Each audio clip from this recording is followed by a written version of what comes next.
Ladies and gentlemen, welcome wrestling fans worldwide to Knoxville and the Great Smoky Mountains for the Ron Fuller, Tennessee Studcast. 6 feet 9 inches tall, 265 pounds. This historic podcast from one of the most respected and successful wrestlers and promoters will follow the footsteps of the largest and oldest wrestling family on the planet. Listen to what I'm saying. That's right. Bring that camera in here a little bit closer. Through 93 years and 4 generations. The stud has arrived. Old school or new fan, this unique broadcast will educate and captivate as Ron details decades of professional wrestling's growth with truly unforgettable stories. I want those people out there at home to hear the stud. Sit back and enjoy the ride with the Tennessee Stud. The Tennessee Stud. You will learn that name. You will remember it. And now, the stud is here. All right, everybody, welcome in once again. David Summers hosting another Studcast with the Tennessee Stud, Ron Fuller. It's the story of wrestling in America as told by the stud, whose family started the profession 100 years ago. Now, we step back into the ring, back into time, into the Great Smoky Mountains. There ain't no hoss like the Tennessee Stud, Ron Fuller. There he is, right there in the shadows of the Great Smoky Mountains. What's going on, Ron? Oh, geez, man, doing good. Beautiful day here.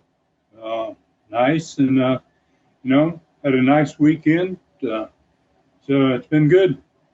Got no complaints about anything, my man. That's awesome. So that must mean no bear trouble lately. No. Good. Good. But he still visits us every once in a while. Yeah.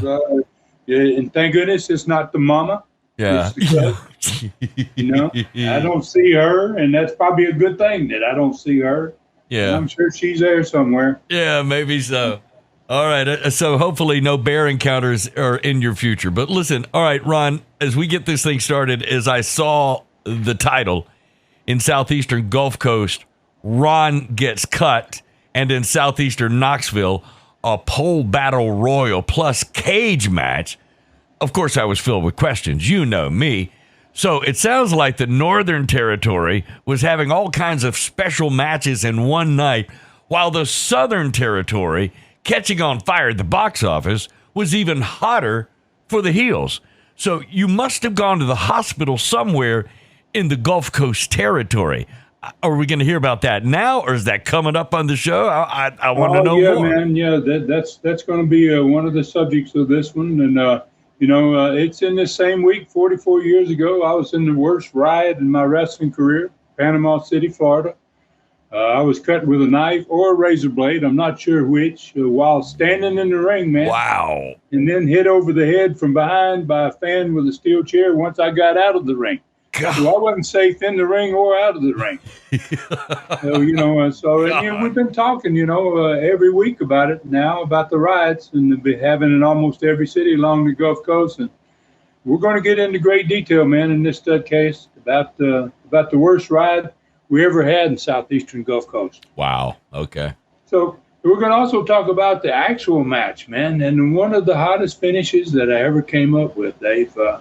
And it's really what caused the riot. Oh, this week. And, okay. And every time I think about this particular riot, it makes me think of a movie many years ago, man, one called A Young Frankenstein. Yeah. And if you remember in that movie, they had a leader of the townspeople, and Frankenstein had gotten loose, and they were all kind of congregated at his home, and he was kind of the guy that was heading the deal to find the monster. And he had a great line in it. I never forget it. And every time I think about this riot, I think about the line. He told him, a line like I never forgot. Mm-hmm. He said, with one of those real heavy accents from somewhere in whatever country or part of the world that was. He said something like, "A riot is such an ugly thing." and that's what I experienced on July the 6th, Wow. 1978, a riot that was such an ugly thing, I tell you. I love that movie. I remember it specifically, and I saw it in the theater, and I remember that line, Ron. I can't believe you can make something funny out of a riot, especially one in which you were sent to the hospital after being cut. Well, Dave, I'd rather laugh about it than cry about it. So as Right. bad as it was, it could have been worse. And I'm thankful it was just me that got injured and not one of our wrestlers that got injured. I can't wait to hear about it. So how are you planning to ride into this big tale? Well, we're going to start with Southeastern Knoxville that had a great card, and you already kind of covered a little bit of it. We talk about the TV to promote that card and the results of the card, and we'll talk about the attendance. And then we'll head south in the southeastern Gulf Coast. We're going to look at the card of Dothan, but we're going to put a lot of emphasis on Panama City and the riot that happened in Panama City on July the 6th. And if we have enough time, I'll answer another Learning Tree question at the end of it. All right, so it sounds like another big-time loaded Studcast as we've really experienced lately. Except this one has a riot in it. Did we mention that? And before we begin, would you bring us up to date quickly on the new things added to the ClassicContinentalWrestling.com streaming channel this week? There's always something new. It seems like every week you're loading it up. What's going on? Yeah, and I get a lot of fans now that are, asking me about it and what's going on, what's new is going each week. And, hey, I'd be as proud to tell you, man, as throwing a good wraparound punch, man. That's how I feel about it. It's a pretty good deal. That now it's really got a lot of fans on it, and so on this one this week, there's going to be a Chapter 4 of Brutus, and there may be even possibly Chapter 5 that'll get on there this week as well. Wow! And I've been doing some of the voices for some of the characters in it. And I'm kind of enjoying it, man. Maybe I'm going to give myself an audio book job. Why not? Yeah. So and then many more of the 1981 Southeastern shows. The Southeastern TV shows are finally going on there. And wow, they're going on there in great numbers now. Many more of the 1981 Southeastern TV shows going to be added this week. And coming soon, there's one of the most hilarious Stars of the Sport shows, the old Super Studcast that I ever did. And it's with the former NWA World Champion, Terry Funk, and the man he trained, Stan Hansen. Wow. One of the best shows of its kind that I ever did. It was really, really fantastic, funny. Terry Funk is crazy. Have to almost get him. I'm almost kicked him off the air, man. I can't imagine that. I tell you what, I love everything on the streaming channel. I mean, everything. ClassicContinentalWrestling.com. You can subscribe now. Only $4.99 per month or $39.99 for the entire year. So don't miss this 1 week free trial while it's out there. All right, Stud. So where do we ride to first today? Well, man, we're going to head first into Knoxville, Southeastern there on Friday night, July 7th, 1978. We're back in the park again, man. Not in the Coliseum. We're outside in the amphitheater. We didn't get any rain that night, which was great. And then we'll discuss the TV of July the 1st, 1978, the one that promoted the card of July 7th.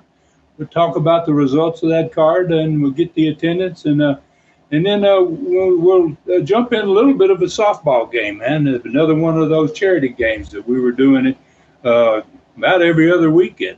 So the card opened with Rip Smith, and he was facing off against another very young, talented wrestler who I think was making his first appearance in Southeastern. And that guy would be Ted Allen, who later on trained Arn Anderson. So, he was a pretty good trainer as well as a pretty darn good wrestler. So the second match featured a fast-rising young star man, Kevin Sullivan, taking on another star. After beating Don Fargo the week before and sending him out on the stretcher, this time Kevin's going to be wrestling against Don Carson. So it's from one Don to another. So from Fargo, he's going to Carson. So to give fans a real perspective of the talent in that territory, man, at this time, the third match on the card was Ronnie Garvin versus the great Malenko.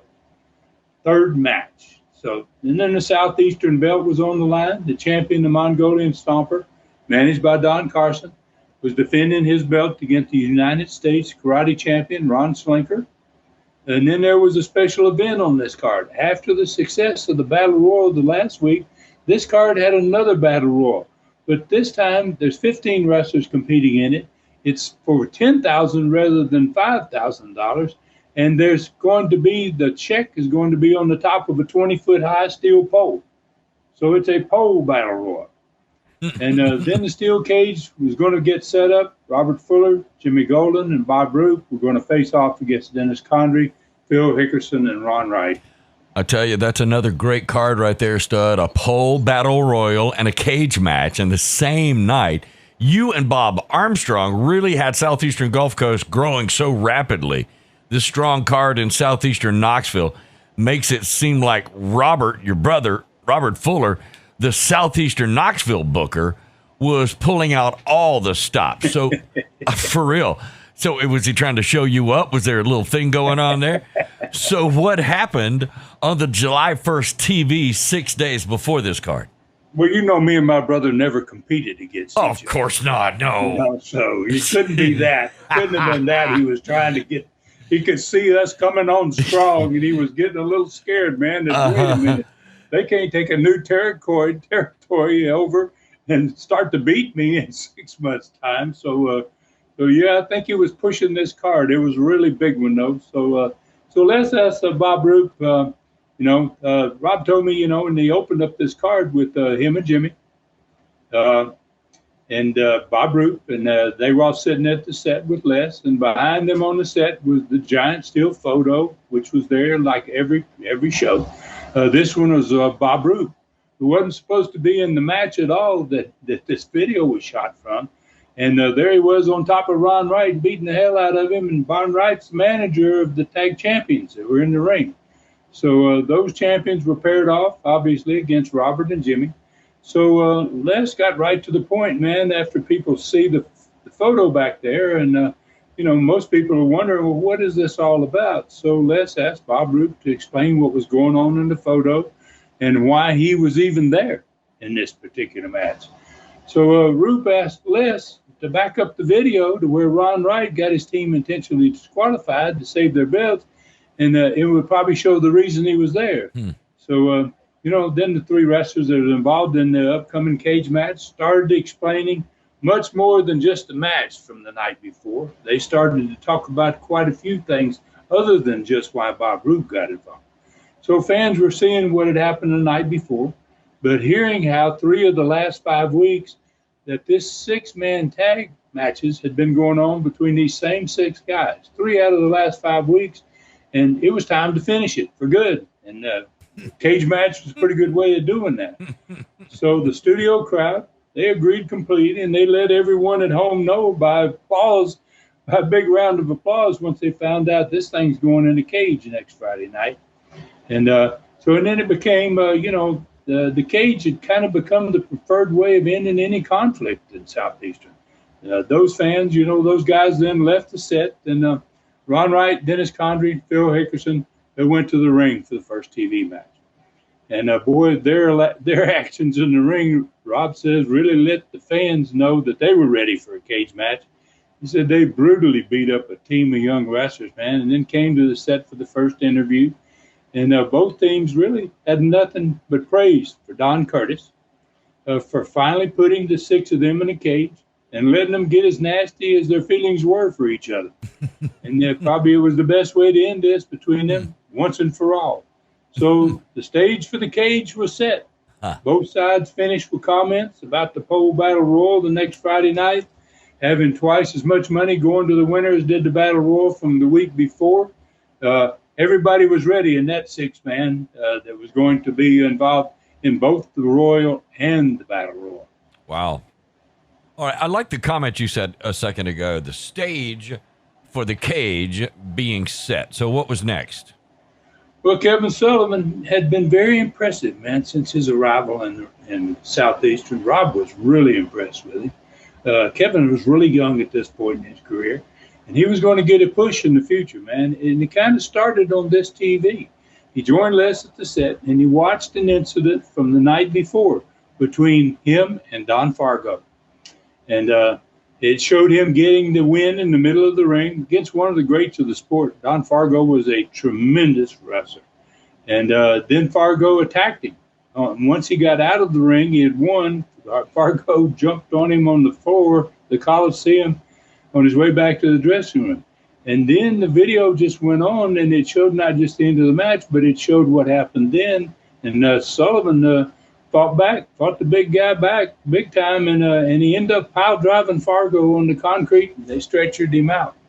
So Fargo was headed south, you know. So Kevin went to the ring and followed up a strong video with a live win on television. You know, when you get the video, then you get the win, you're really having two opportunities to get yourself over.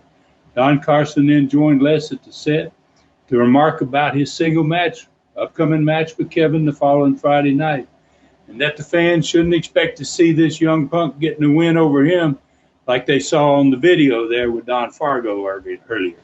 So Rob said Kevin joined Les at the set. Carson made his interview comments from Studio B, and Rob said Kevin made a great, humble interview, man, thanking everyone for their support of a Yankee boy from Boston, you know, because that's exactly where he was from, man. Yeah. And how happy he was had the opportunity to wrestle another famous star like Don Carson after winning over Don Fargo. So then when Carson's turn, as you imagine, he ripped into him, man. He vowing the next Friday night that young punk was entering the ring with a bona fide star this time and would be leaving like Don Fargo did the night before, riding a stretcher. So the personality profile was with a taped-up Ronnie Garvin after his win of the 5,000 Battle Royal from the night before. And that was the week we had all those Battle Royals, and he had won the one in Knoxville. Rob said it was live, and the fans, the profile was live, and the fans gave Garvin obviously a tremendous reception when he entered the studio and took a seat with Les. They didn't start out with him already with Les. He entered and sat down with Les. They watched the video, the end of the Battle Royal from the night before, where the last two guys in the ring was Ronnie Garvin and the great Malenko, and both of them were bleeding. So it showed Garvin finally dumping Malenko over the top rope, and Rob said the studio audience popped, man, when they watched it just like they were seeing it for the first time. Ronnie finished by thanking Don Curtis and the Southeastern promoters for coming back with another Battle Royal, this one with a 20-foot tall pole, and not $5,000 on the line, but $10,000 prize this time. Whoa, yeah. Yes, made a pretty big difference there. Mm-hmm. So then a taped-up great Malenko turned the studio sour, man, immediately after the profile. He'd been busted the night before. He's all taped up, too, and he entered for a live match immediately after Garvin's profile. And he, again, as he had been doing pretty regularly at this point, literally stomped his opponent into submission, man. Started at his feet, and he worked his way up, inch by inch, up the entire body until the young wrestler couldn't take anymore.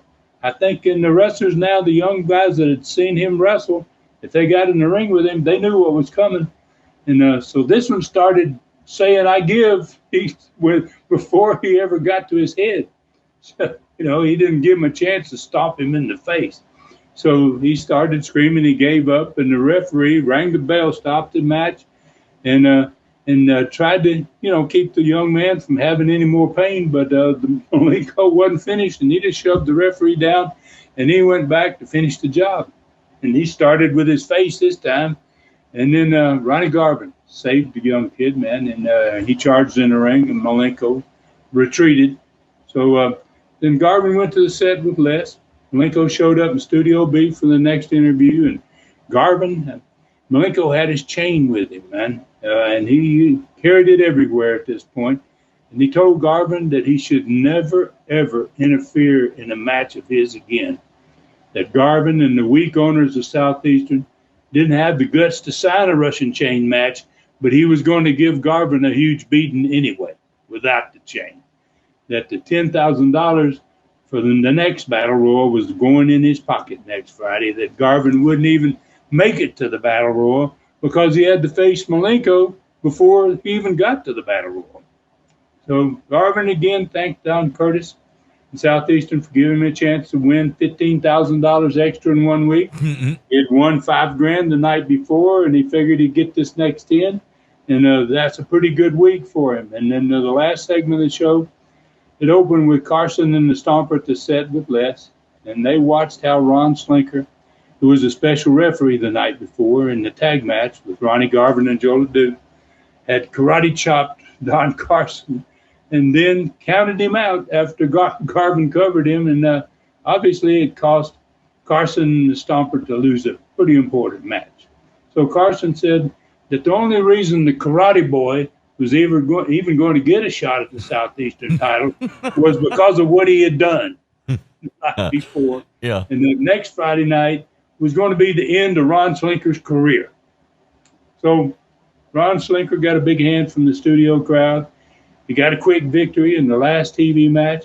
He had his chance to reply to Don Carson's last comments during the last interview. But sadly, Rob and I talked about it. Ron Slinker had a lot of talent, but his interview skills were far behind his work in the ring. And didn't help him any. That fact didn't. He would have probably had a much better career if he had had the opportunity to spend a little more time learning how to talk. Really, another great TV stud, 4 videos, a 6-man tag, and loaded with stars. So what happened the next Friday night? Well, Rip Smith beat Ted Allen. Kevin Sullivan kind of continued, man. He's climbing Southeastern, and he won over Don Carson. Ronnie Garvin and the great Malenko met in only their second match since Malenko had arrived. That's hard to imagine, more than 2 months earlier. They had only wrestled once prior to this match. And this one had to be stopped. It was a no contest after about 15 minutes. Pretty bloody thing. Third match on the cards, already having that kind of a fight. But these guys didn't care much for each other. So, Ron Slinker wasn't able to capture the Southeastern belt from the Mongolian Stomper. He just wasn't ready for that kind of talent yet. The pole battle royal ended with the same 2 men from the week before, the last 2 in the ring, Ronnie Garvin and the great Malenko. And again, they were bleeding in the third match, and they started bleeding again toward the end of this one, same as they were the week before. And Garvin climbed the pole and got the money, but Malenko left the ring with the check. And you know how that works. I had a little luck with that myself with Bob Armstrong on occasion down there in the Southeast Gulf Coast. So then after the pole battle royal, they erected the cage, and Robert Fuller, Jimmy Golden, and Bob Roop won the match versus Condrey, Hickerson, and Ron Wright. Wow. All right. So how'd you do in attendance? Had to be a really good night. Well, it was the first outside event of the summer, like I mentioned earlier, and it was obviously in the park rather than the Coliseum. At this point, I think the Coliseum has become a more favored venue than the park. Mm-hmm. But there were still 5,800 fans in attendance, almost 6,000 in that outside amphitheater, which basically, when you look at it, it's pretty darn full at 6,000. The outside amphitheater actually held a few more people than the Coliseum. Wow. Okay, so were people spilling into the grass area? Oh yeah. Oh yeah, man. Yeah. They were. Rob said they were sitting in the grass. It wasn't a mass sitting in the grass, but the grandstands were packed. Yeah. And quite a few, several hundred, he said, sitting in the grass. Yeah, that area is kind of cool to have had to fall back on. All right, you said that you were going to find out about the next Southeastern charity event of the summer. Can you tell us anything on that? Yeah, Rob and I kept talking about this, and more Les and I than Rob and I. Les was really kind of in charge of these charity events, and this softball game was with one of the largest companies in the city. In fact, it was the News Sentinel newspaper company, which had hundreds of employees. And it didn't help them much, the number of employees, because the wrestlers had a pretty good softball team, man, and they won their fourth in a row. And the crowd was close to 3,000. Man, they were just about to fill up that old Bill Myers baseball stadium out there. Yeah. So, really packing them in there. And it was close to 3,000, and they collected about over $10,000 for charity. That was on the Sunday afternoon of July 2nd, 1978. That's a great idea. That's a really great idea to acquire money for charity, of course, in the southeastern area. Also, another huge night of wrestling for the fans in southeastern Knoxville. Hey, I tell you what, this is a good place to take a break because I know we got a lot to talk about coming back with southeastern Gulf Coast and the unreal, real story of your worst ever riot experience. So we'll take a quick break, and that's coming up when this Studcast continues right here. All right, Studcast fans, the riot in this week's episode is a perfect example of the many wrestling subjects, wrestlers, and historic facts that can only be found on Ron's website, tnstud.com. That's tnstud.com. There are 43 super Studcasts there. Each has a unique story to tell, and who better to tell a story than the Tennessee stud Ron Fuller. Each super Studcast is only $2.99. Almost 3 hours in length, and takes you on a special ride every time. Saddle up for history. tnstud.com. tnstud.com. Click Super Studcast, pick your horse, and rear back in the saddle, and take a ride with the Tennessee Stud. All right, welcome back to another Studcast. David Summers with the Tennessee Stud, Ron Fuller. Okay, Ron, I think you said at the beginning of this one that you were going to give us the Dothan card in southeastern Gulf Coast this week and the Panama City, Florida match that included the riot, right? Yeah. I'm having to change it up a little bit because the explanation of the riot is fairly long. I mean, it's quite involved, I guess, a good way of putting it. And, and I'm doing it so listeners can kind of get a feel for what the three major cities we're going to get that week in southeastern Gulf Coast. Those three cities being Dothan, Mobile, and Montgomery, they're all going to get the same card. We kind of changed that bicycling around to where we sent that tape out immediately to both those other cities, the Mobile and the Montgomery market. So they got the show pretty much at the same time practically that Dothan did. So as usual, the TV focused on that card as it moved around the territory. So then Panama City, Florida got a completely different card than anywhere else, as did Pensacola as an example.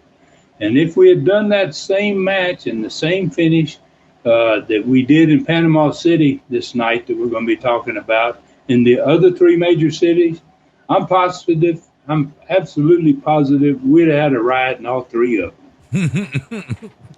I don't think you want any of that. All right, so No. I can't No, wait. sir.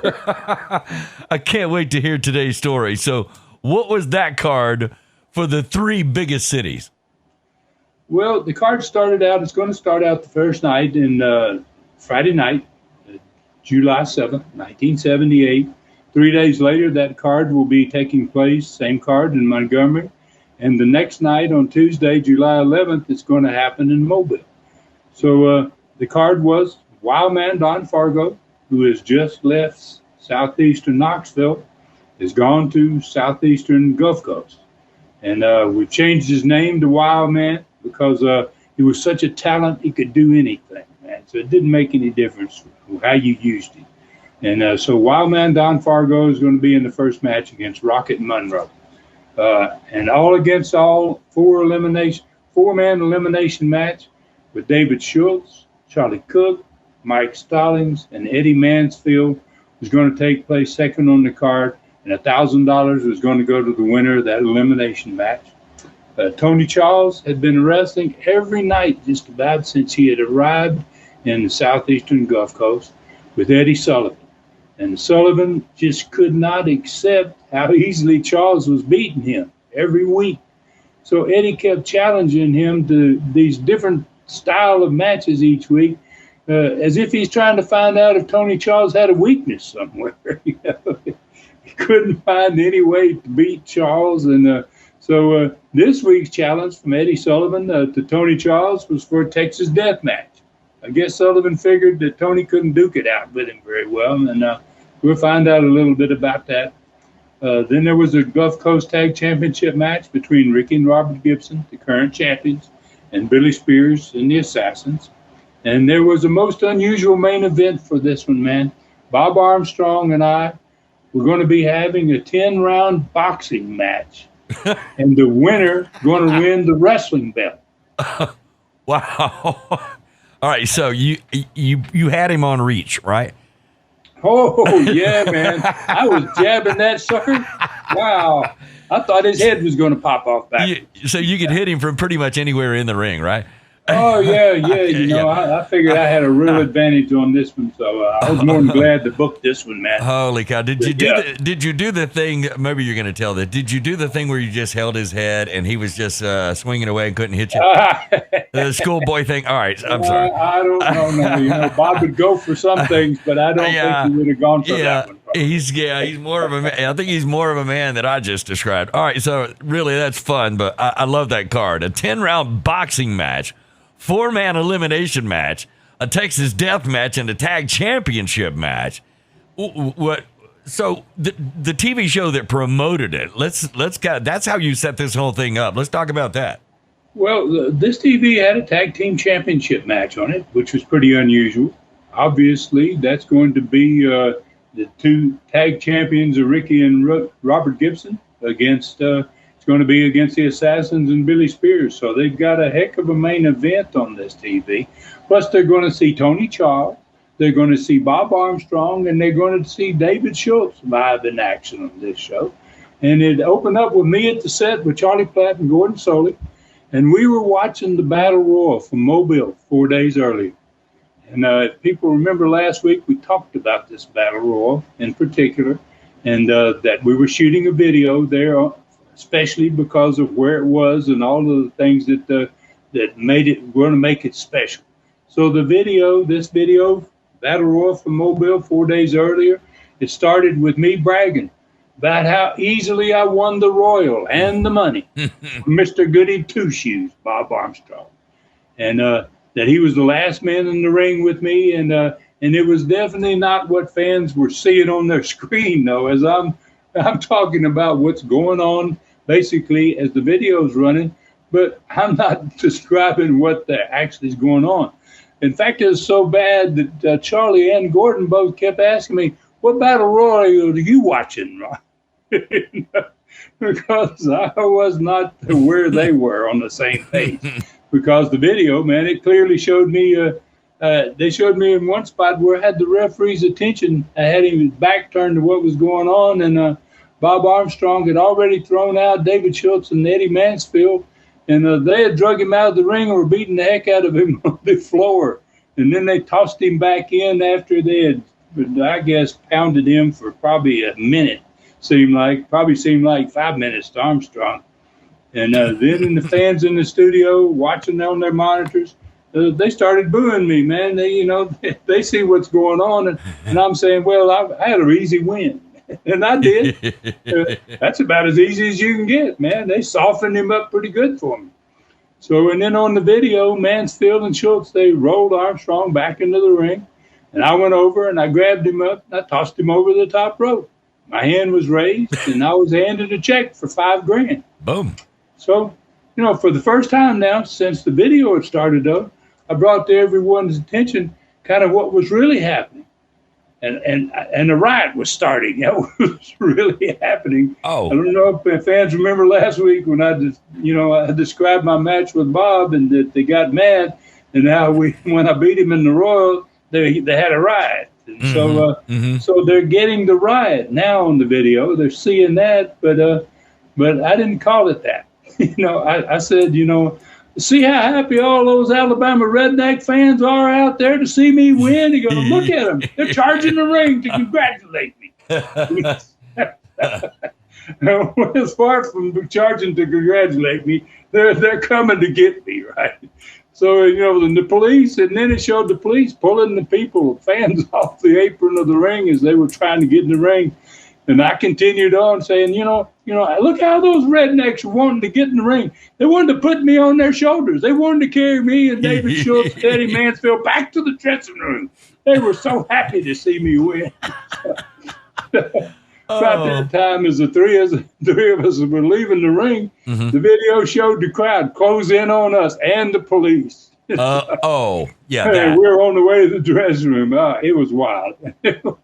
I remember when we showed it, when I looked at it, I said, we got to get out of it right here. We don't want to show any more of it. It was going to encourage the fans to do more of it. Yeah. So then I got up immediately after finishing my little interpretation of what had happened in the Battle Royal. And I thanked all the freeloading rednecks in the studio for their support. And then I returned to the dressing room with the best heat I had so far since arriving in the Gulf Coast, man. How nice of had you. some fun. All right.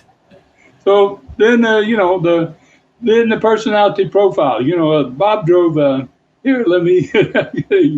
I'm having such a good time. I got to catch myself up, man. So Tony Charles was in the first match, and he got to plug his upcoming Texas death match with Eddie Sullivan, and he was very honest. He didn't know anything about a Texas death match and what the rules were or anything else, but he said, "I feel like I have a good chance against this guy, no matter what it is." That was pretty humiliating for Sullivan. So then Bob Armstrong drove the studio crazy as usual, and he and I were on then after his win and talking about the upcoming 10 rounds of boxing where the Gulf Coast belt was on the line. And then the personality profile was on, and it was about an on and off star in the Gulf Coast territory who had been both babyface and heel there on and off for probably 20 years, man. Mm-hmm. We're talking about Don Fargo. Oh. Surely you're familiar with him, man. I mean, for sure. Yeah. He had returned as a babyface this time, called himself Wild Man, and had asked for an opportunity to explain on the personality profile why he came there, why he was back in that part of the country. So both Charlie and Gordon sat down with him, and he talked about many things, but mainly his disdain for one manager in particular that was in the area that he had wanted to settle a long-running score with for a long time. And then he said, I get it done, and I'm going to move on. I'm just here to take care of business. So then they asked, and they finally he said, I'm talking about Billy Spears. What other kind of jerk do you have here? So then Spears and his assassin, they were getting a shot later in the show at the Gulf Coast Tag Team belts of the Gibsons. So, so Wildman Fargo, I tell you what, Don Fargo was an extremely talented man in many ways. One thing he was most famous for, and I'm sure fans out there don't have any idea, he was an absolutely fantastic character painting. He could do character paintings of wrestlers and individuals that just were phenomenal. Like you're talking about, like, at the fair, they might do a cartoon kind of caricature. There you go, a caricature. Wow. And, he would do his in pencil. He loved to work in pencil. And at the end of the profile then, he opened up a large bag that he had brought on the set with him, and he presented both Charlie and Gordon with a large, beautiful pencil painting caricature of each of them as a gift. Wow. And so then they closed the profile, and he went straight from there right into the ring. Wow. Okay. So he's making friends. He's no dummy. Yeah. So he heads into the ring, and his opponent was Eddie Sullivan. Right. So he got a big round of applause from the studio audience, and he looked very good against an experienced heel, which Sullivan really was. And then Billy Spears and the Assassins, they had obviously watched the monitor and seen what went on and what Fargo had to say. So they came straight out to the set with Charlie and Gordon while this match is going on. And Spears jumped in. Man, he had nothing but contempt for Fargo, man. It was like, wow, Fargo said some bad things about Spears, but Spears really went off on Fargo. Mm-hmm. And, and while all this is going on, Fargo's taking Sullivan to school, man. I mean, mean, he's in there really working over Kevin, old Eddie Sullivan. So then Sullivan, when he couldn't take any more of it, he just rolled out of the ring. He headed to the dressing room. He'd had enough, you know. So then Spears and his assassin, they headed for the ring. As soon as that happened, they went to the ring. So Fargo saw him coming, and he just stood there defiantly in the middle of the ring, and he motioned for all three of them, come on in. You know, and the two assassins, Spears, as usual, man, attempting to look dangerous, man. He acted like he was going to charge in there, and they grabbed him. No, don't go, Billy, don't go, Billy. You know, and then when they released him, they got their heads together and they surrounded old Fargo in the ring. They got on three sides of the ring, right? Right. So the studio watching all this, and they heard the little thing with Fargo, and you know, they didn't like Spears and the assassins, that's for sure. So that studio got hot. It got electric in there. Fans were going crazy, and just as the three of them were about to hit the ring, Ricky and Robert Gibson, who were scheduled to defend their belts in the next TV match, they arrived at ringside. They already had their belts on. They were getting ready to come to the ring anyway. And they shot up into the ring, and it kind of evened the numbers for Fargo.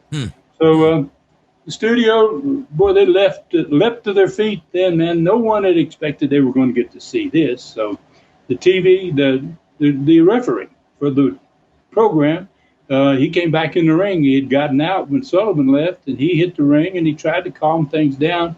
And then Charlie and Gordon, they were kind of both at a loss for words about what's going on here. And then the Gibsons took their belts off. They patted Fargo on the back, and they pointed for him to go to the dressing room. He left, and then they motioned for the assassins to come on in. Let's do it. So Gordon and Charlie, man, they're sharp. They both picked up on the fact that the brother team was ready to defend the belts. And so they got the last TV match started for those belts, and everybody in the studio was on their feet when it started, and they never sat down. Wow. And so the assassins charged into the ring, and wow, all hell broke loose, man. They had a hellacious fight. That is an incredible way to get a championship match started. So what happens next? Well, the Gibsons looked like champions, man, as they took everything the assassins had and more. And the match wasn't a long match, but it was filled with excitement. And I've never seen Ricky and Robert so fired up. That crowd was just red hot fuel for them, man. They had him going nuts. So then Spears never sat down in his chair. You know, he always had a chair out there by the ring post for him to sit in if he wanted to, because he's the manager. But he never sat down in his chair in the assassin's corner as long as this match went on. So toward the end of it, Ricky had one of the assassins in the far corner, away from the corner where Spears was. And he had him pinned below him, and he was standing on the middle rope, man, and he was rifling him, man, with some right hands. I was like, wow, he's rocking this dude.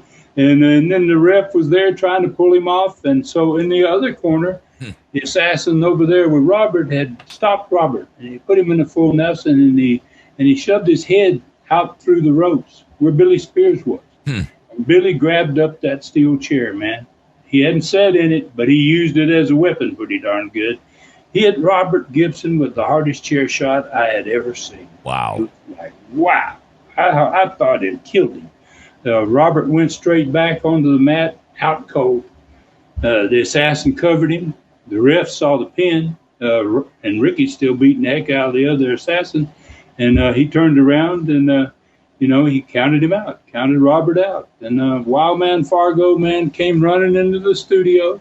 Spears saw him coming, and Spears started running around the opposite side of the ring. He chased him all the way around the ring, and the assassins had already gone to the dressing room. Billy Spears ran into the Heels dressing room with him. And then, obviously, Fargo came back to the ring. Wow. All right, so how did this all end? Well, Robert Gibson was unconscious, and I mean, it was probably 3 to 4 minutes that, wow, they couldn't get him. They couldn't get him to from the chair shot. From the chair shot. Wow. Oh yeah, man. I mean, the chair shot was, like I said, I thought it might have killed him. Yeah. It was just horrible. I'd never seen anybody get hit that hard with a chair. Yeah. And so they brought a stretcher in, and they put him on the stretcher, and his brother, Ricky, went to the set with Charlie and Gordon, because there's basically kind of mass confusion. What's going to happen here and what's going on? You got Fargo trying to help them. You got a couple of the other baby faces out there with them, and it's just it was kind of an odd situation right at the end of the show. So he and Robert, Ricky joined Charlie and Gordon at the set, and he and Robert were scheduled to defend the belts in at least 3 cities that week. And now they'd lost the belts. They'd been beaten right on TV. So Ricky was being told about the chair shot that his brother had taken because, he didn't even see it. I mean, Gordon and Charlie were trying to explain to him what happened. And, he said Billy Spears hit him with the chair. So Ricky said he and his brother were automatically entitled to a return match for the belts, that's the way all tag team deals work. If you lost your belts, you had a return match. You got it right away. Yeah. So both Gordon and Charlie, after seeing how hard that his brother had taken that shot that his brother had taken a few minutes earlier, they had to ask Ricky, about, is Robert going to be able to return? He's at the very least he's going to have a concussion. Yeah. And that's going to take a while. Yeah. So then Fargo came to the set, and he offered to wrestle as a partner with Ricky if he needed to. And he told Ricky, he said, I'll help you until your brother can return to action. And he said, if we win the belt, he said, when your brother comes back to action, I'll give him the belt. You and him will be the champions again. Yeah. So heck of a deal, So they asked Charlie and Gordon if they thought they could make that happen, to let Don Fargo take Robert's place in the upcoming return matches for the tag belts. So the studio popped. Obviously, Ricky and Fargo hugged each other and left the set, and they went back to check on Ricky's brother. So into the show, running out of time, Billy Spears and his assassins, as soon as they leave the set, they run to the set. And as the show's running out of time, Spears was screaming that this wasn't right, and he said, my mother's attorney, he'll be on it today, and he said that it wasn't right that Fargo could take Ricky Gibson's spot for a championship match. That's just not right. Wow. And then as the show was actually closing, they were beginning to run the credits and play the music. Last thing out of Spears' mouth was, he said, are you watching this, Mama? Boy, Billy's getting a bad day out there, Mama. Help me, Mama. Oh, my Lord. I was also thinking about the quality and thickness of chairs then versus today and what you might see today. Man. I mean, they were the old real thing, man. You pick up one of those things, they weigh 20 pounds. Yeah, and then they started making them a whole lot lighter that you could just put over one knee in bed. Yeah, man. This is 1978. Yeah. This is back a ways. Yeah, those were good old church-type chairs. All right, so, man, that's a great TV show right there, Rod. We usually tell what the results of this card and TV was, but I've got a feeling the Panama City riot story, we've been waiting on this one, this Studcast for a while. Maybe this could be a long one. So, Rod, could we tell everybody the results of the Southeastern Gulf Coast TV and the matches next Studcast and get right into the PC riot? You want to do that? Oh, yeah. Sorry, Dave, and right. For fans out there too, man, the Studcasts have got so much going on with 2 territories. I've been loading these Studcasts with so much information each other, most of which goes considerably longer than the 1-hour Studcast have been designed for. We can open up next week's Studcast with the Southeastern Gulf Coast territory, and we can start out with the results of the card that we have just talked about today. And thanks for being on top of it, Dave. And what I'm going to talk about now is going to end up taking some time. So. Yeah, I can see that. All right, Stud, so tell us what happened at the end of the night, July 6, 1978, Panama City, Florida. And I don't know how many times you had been there or wrestled there, but this had to have been the event that this is the reason this is what you think of when you mention Panama City now. Oh yeah, man. You never forget. You never forget this type of experience. And yeah, we'd probably had, I'm going to guess, 8 to 10 matches in Panama City.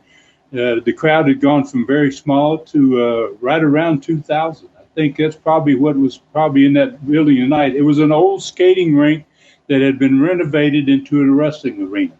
And it was just about as many people as that building was whole, was 2,000. Had bleachers all the way around the outside and a significant amount of ringside seats. So before we get really into this, everybody needs to be aware that this riot that I'm about to describe happened just 5 days after the TV that we just talked about. So on a Saturday, 5 days later, I'm in this riot. And the night before, and it happened, this riot, the night before, I was supposed to box at the boxing match with Bob Armstrong for 10 rounds in the Gulf Coast, and the winner gets the Gulf Coast belt in Dothan.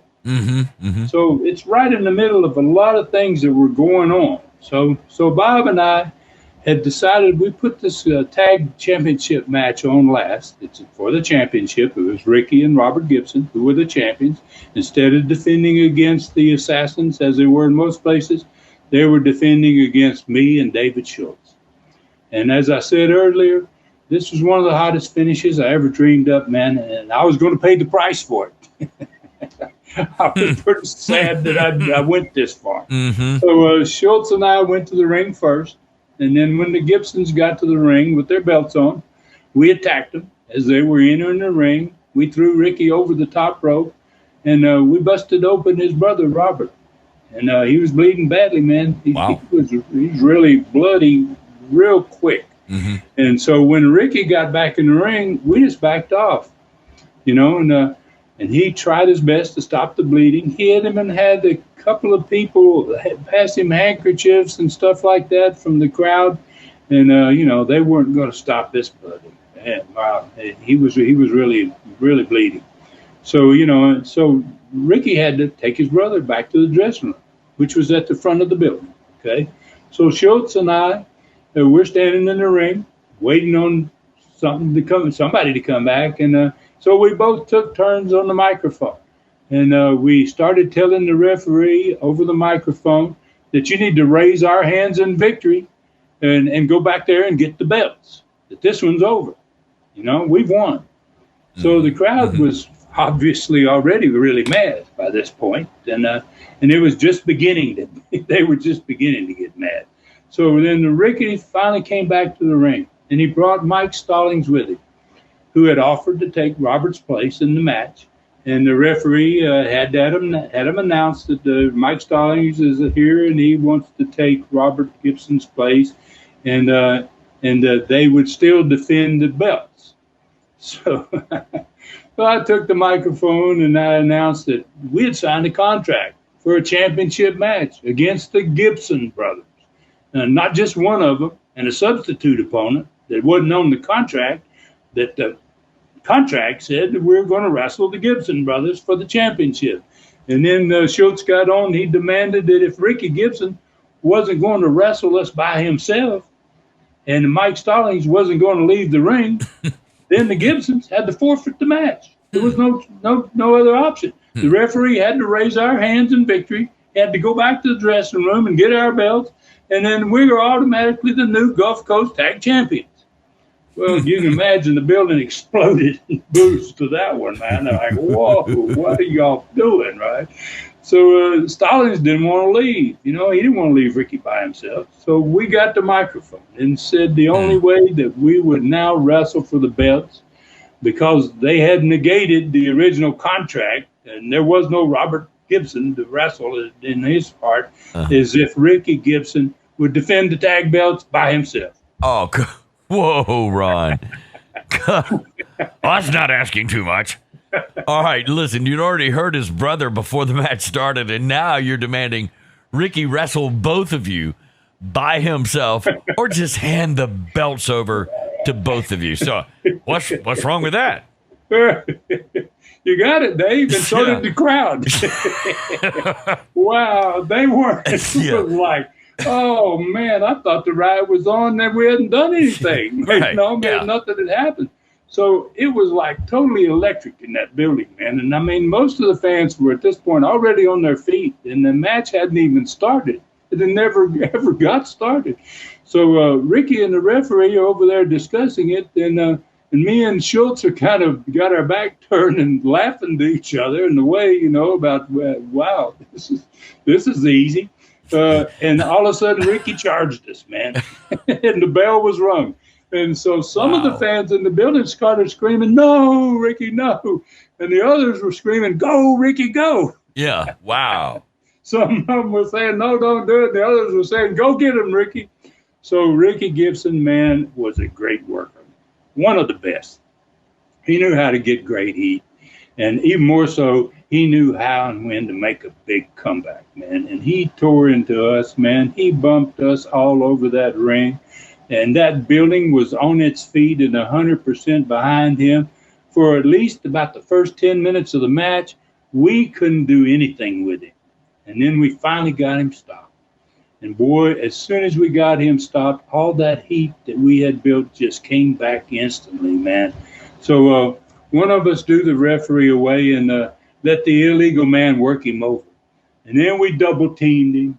And then we opened a cut on Ricky. Now his brother's gone, bleeding. Now Ricky's bleeding. So at about this time in the match, our 6 paid policemen disappeared from ringside. Somewhere in the front of the building. They weren't going to be seen again that night. Mm-hmm. They sensed it. I think they sensed, wow, this ain't going to be good. And so then the fans began to approach ringside.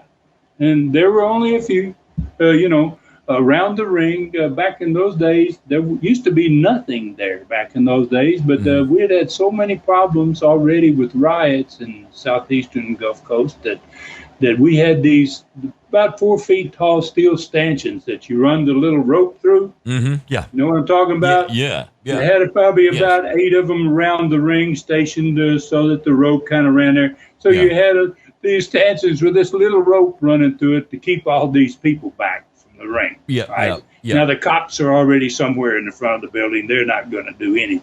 So Ricky's bleeding badly, man. And obviously, his brother's been back in the dressing room for about 20 minutes at this point.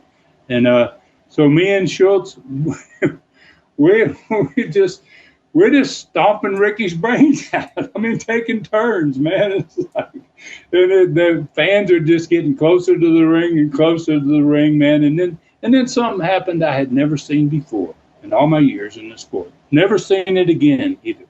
The fans got to ringside. They bellied up to ringside on one side of the ring where Ricky was close to. Mm-hmm. And I had him down and was stomping him, and they reached in and grabbed his foot. And I grabbed his other foot. And there were so many of them pulling on him that they drug him out of my hands. I couldn't hold on to him. Wow.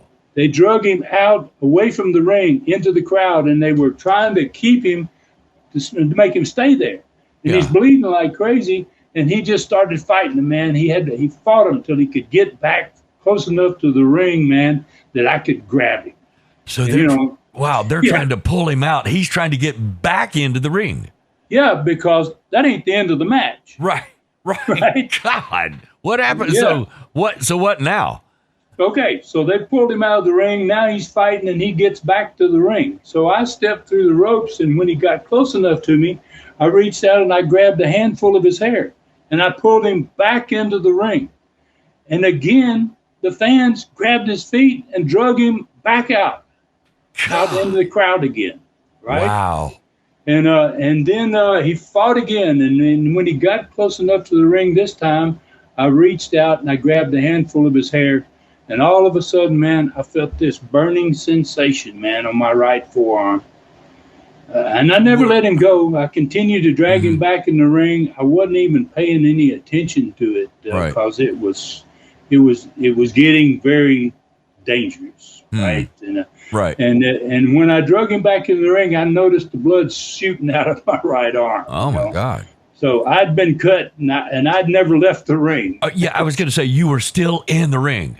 I was still in the ring. I'd never gotten out of the ring. I reached out there and grabbed him, and I got cut. I just drug him in anyway. So every time you were pulling him back in the ring, whether it was by a foot or the hair or whatever, you were in the ring? Yes. Wow. I never left the ring during this part of it. I never got out of the ring.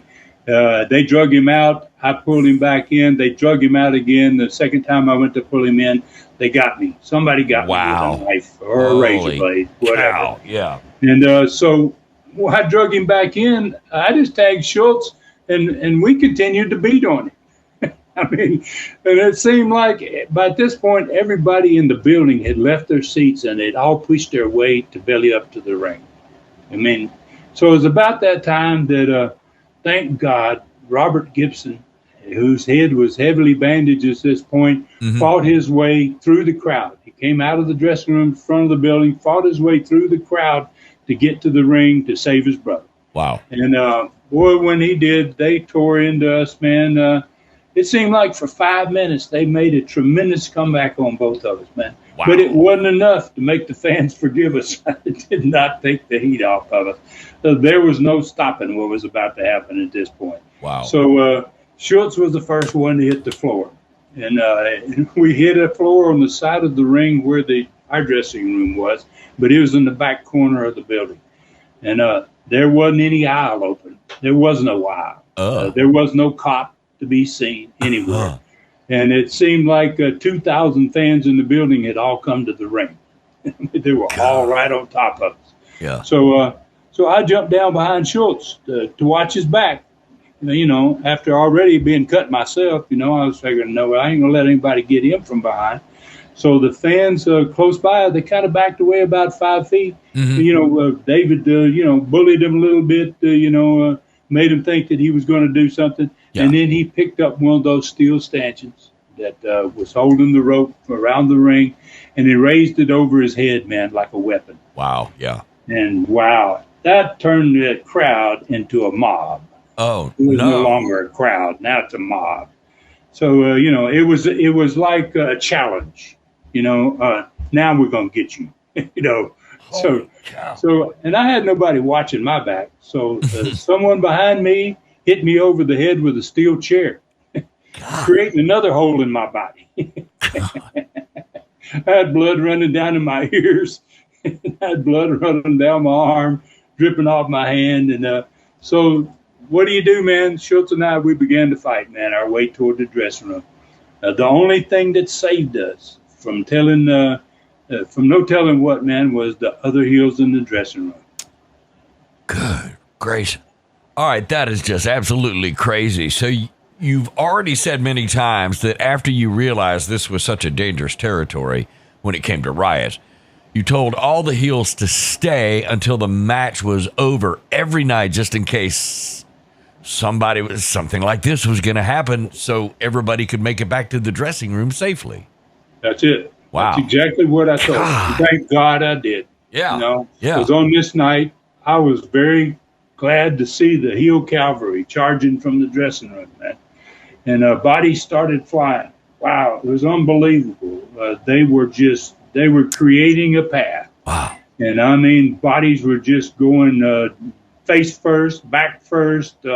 It was just people flying everywhere. They had no sympathy, the heels, toward anybody, man. They were just on a mission to get us. They were going to save us. So the strange thing about when something like this happened, though, and I never realized it until this riot, is you see a lot of things in a riot that you normally wouldn't. Sometimes things appear to be in slow motion in a riot almost, And at this time in this riot, I saw one of the assassins grab a guy who was trying to punch him, grabbed him by the back of his neck and the seat of his pants, and he lifted him up about waist high, and he ran him probably 20 feet and shot him head first through the bleachers. Wow. Back by the dressing room. Yeah. And I saw the guy's head hit the concrete wall underneath the bleachers. Good God. Shot him. He must have gone, he flew 15 feet and hit head first in the wall. Wow. I saw a couple of guys go I knew they were knocked out when guys hit them. You could see it. I could see it on the way down. So we all made it back to the dressing room. But the mob followed us all the way. And then I let everybody through the door before I started to close it. And in that split second, man, that it took to close it, 6 open knives bounced off the wall just inside the dressing room before the door shut. What? 6 knives? Wow. Like with the blades out? Blades are out. They come through, they throw them through the door before you could shut it? They threw them from the crowd, and they came through the dressing room door, bounced off the wall, concrete wall, before I could shut the door. Good God. Holy cow. Okay. So what do you do then? Well, I waited, man. And everybody wanted to check my arm. Yay, Ron, you got a bad cut, man, here on your arm. And, oh, look, man, you got a hole in your head. We were just assessing damages of our own. Yeah. Who's hurt? Who's hurt here? Yeah. What the deal was. And then, I couldn't help myself because I had so much involved in this. I own this company or a portion of it. Yeah. And this has been, I'm just scared to open the door. But I can't keep from doing it to see the damage, see what it looked like out there. And I was so sorry. I opened the door. There were bodies laying everywhere, man. Wow. I mean, people trying to get up and falling back down. And the police had finally got guts enough to come back to the back where all the people were. God. Right? Yeah. And many of the still angry fans went around the outside of the building, and they came to the back of the building to try to get in the back door, to get us from the backside.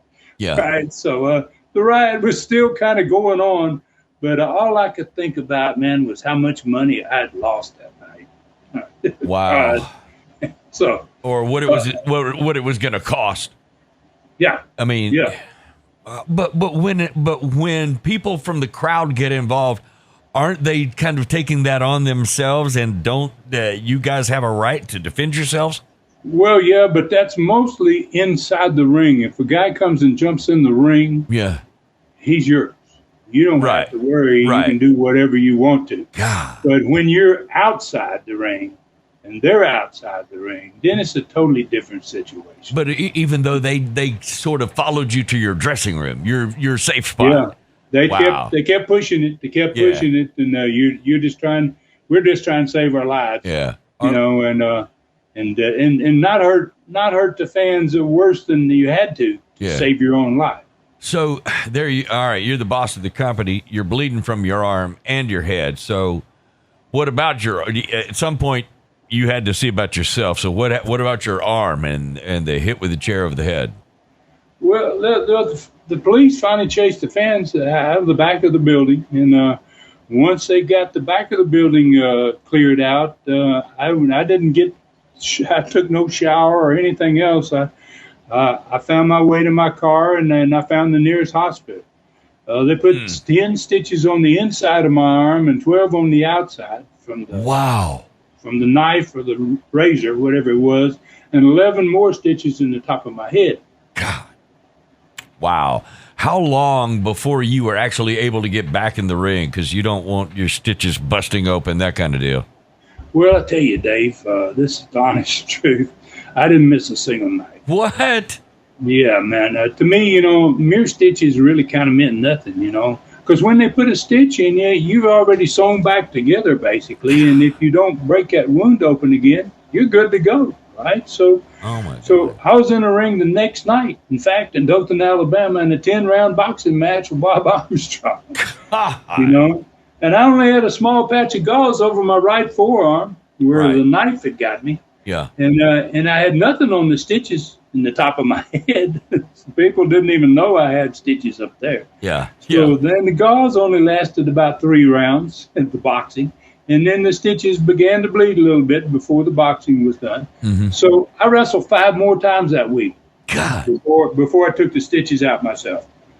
Oh, you took care of that, so you didn't have to make another trip back to the... Yeah, I got good at it. I had enough of those. I knew how to get them out. So, but I wrestled 5 more times that week, and I bled pretty much a little bit on that arm every night. God dang. All right, you're not a self-diagnoser now, are you? You're not a doctor, Ron. All right, I had to get that in there. Holy cow, that experience had to be a nightmare. I've never heard anything like that before, Ron. You were telling me earlier, before I heard anything about this riot, that you have a Super Studcast number 9 that is called Wrestling Riots, all about riots you were involved in during your career. If fans would like to hear more about those, they can hit your website, tnstud.com, tnstud.com. We've been saying it for weeks and weeks and months. Everything is there. Studcast, Super Studcast, and it's all 3 hours. It's only $2.99, and that's Super Studcast number 9, and it's all about the riots, and that includes Panama City, right, Ron? Oh yeah, wow, yeah, that's wow. it. That is the one, the biggest one. Yeah, but and riots in different countries too. Yeah, that's a great program, man. If you're into that type of thing and curious about it, I was in some outside the country was as dangerous as this one. I think Puerto Rico was one of those. Oh yeah, man. I remember that. Yeah, the Bahamas, lots of different places. Yeah. All right, folks, we're sorry, but we've run out of time again for another Learning Tree question. After that riot story, I don't think anybody's going to complain about that. So hopefully we'll get to another one next week. Okay, folks, on Facebook, to become friends with Ron, you can only do it by going to his Ron Fuller, the Tennessee Stud Facebook page. Like him, follow him there. You automatically become friends with a legend. On Twitter, follow him at Ron Fuller Welch. It's that simple. The website, visit the Stud on that tremendous website. We were just talking about that. tnstud.com. It's got everything you could want to know about the Stud. Great videos, an incredible photo gallery. If you're a real old school wrestling fan, this is a treasure. Hundreds of photos of wrestlers. Every Studcast ever done is free, and 43 3-hour Super Studcasts, like we just mentioned, number 9, they're all only $2.99. You can also shop the Stud store for all kinds of souvenirs, personally autographed photos, T-shirts, and the thrilling Lion novel Brutus. And you can get the mask exactly like the Stud wore in the ring. Southeastern Rewind on YouTube is still full of some great shows. You can also get up-to-date information about the Stud's fantastic streaming channel at ClassicContinentalWrestling.com. It's all there, and it always will be. And this week, find another Brutus chapter, number 4, and possibly this week, also chapter 5. Many new Southeastern TVs from 1981, Superstars of the Past, number 4, with Cal Farley and the original Dutch Mantel, 2 of the most famous wrestling humanitarians that ever lived. The 5th, Stars of the Sport, is now there too, with Fist of Stone and the one-man gang, Ronnie Garvin, filled with great photos throughout. And number 6 is coming soon, with NWA World Champion Terry Funk and his student, Stan Hansen. The content grows weekly. Well over 130 hours are there now of old school wrestling entertainment. It is only the beginning. You can subscribe. It's easy to do. ClassicContinentalWrestling.com. Only $4.99 per month, $39.99 per year. It is fast becoming the best old school streaming site on the planet. You're sitting there clicking through channels on your TV. There's nothing to watch. You watch what you want to watch at ClassicContinentalWrestling.com. Don't miss this special offer. Right now, for a limited time, get a free 1-week trial on ClassicContinentalWrestling.com. Man, what can I say? You've blown us away again, Studs. I loved the riot story. It was really cool. So what is coming next week? How do you top this? Well, Southeastern Knoxville, man, is going to be getting its second ever car tournament. We had one for the Cadillac in 1976. We're about 2 years later. This one is going to be a one-night tournament for a brand new 1978 Ford LTD Landau, man. Beautiful car. This one had 13 men in it. It's going to have 12 matches plus a Southeastern tag match on top of those 12 matches. So another big spectacular event in Knoxville. southeastern Gulf Coast. It's still growing at a tremendous pace during this time frame. We're going to find out about the new tag team combination of Wildman Fargo and Ricky Gibson, how they do as a team. And we'll get an update on that billboard buy, man, that is about to be in pretty soon at this point. Oh, yeah. And we're definitely going to get another learning tree question answered next week. I'll just promise the fans I'm going to have to make it happen. And I want to send out a special thanks, man, to a huge group of more than 250,000 podcast fans in my part of the country who listen to a podcast called Hillbillies in the Holler, man. Up here, I'm in the Smoky Mountains, man. It's a great name. And like I said, they have more than 250,000 fans in this part of the country. And I was honored to be on their first ever live podcast last week. Wow. I had a ball, man. So I encourage fans out there, go like and follow them on Facebook and TikTok. That's Hillbillies in the Holler. And great people and a lot of fun. And as always, man, thanks to everybody for listening. And please tell your friends and neighbors about us. Take care of yourselves and others. And may God bless us all. Well done, Stud. For Ron Fuller in the Great Smoky Mountains, I'm David Summers saying thank you for listening. Find me at davidsummersproductions@gmail.com. This Studcast is a David Summers production for Tennessee Stud, LLC. Thanks for joining us today for this historic Studcast. The true story continues next week. So full Nelson your friends and point them in our direction for another ride with the Tennessee Stud. 1, 2, 3. This is David Summers saying so long from the Great Smoky Mountains.